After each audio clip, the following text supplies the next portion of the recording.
In today's video, I'm going to teach you how to create a subscription product in WooCommerce. We'll go from the initial setup all the way to testing the subscription, so by the end, you'll have a recurring product ready to sell on your store. This process is straightforward, but it's important to configure each part carefully, especially the payment and renewal settings. First, install and activate WooCommerce if it's not already running on your WordPress site. WooCommerce provides the core store functionality you need before any subscription features can be added.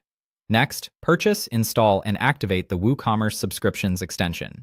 This extension is what enables recurring billing, renewal schedules, free trials, sign-up fees, and all the subscription-specific options we'll be using.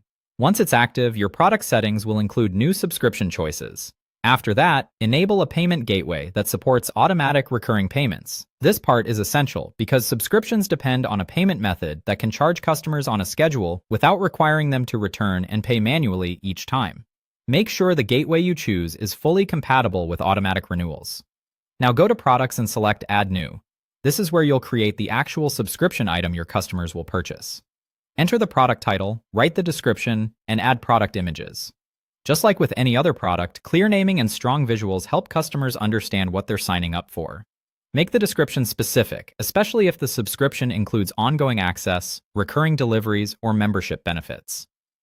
In the product data section, choose either simple subscription or variable subscription. Use simple subscription if there's only one version of the product. Choose variable subscription if customers need options, such as different plans, sizes, or billing tiers.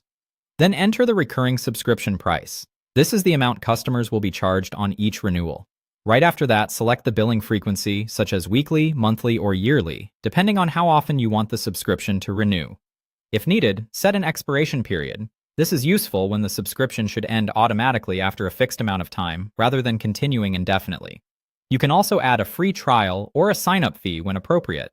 A free trial can reduce friction for new customers, while a sign-up fee can help cover onboarding or setup costs. Next, configure the inventory, shipping, taxes, and any variation settings. These should match the type of product you're selling, whether it's physical, digital, or offered in multiple versions. Once everything looks correct, publish the subscription product. Finally, place a test order and confirm that the renewal schedule is created correctly. This last check is extremely important because it verifies that the subscription behaves the way you expect before real customers start buying.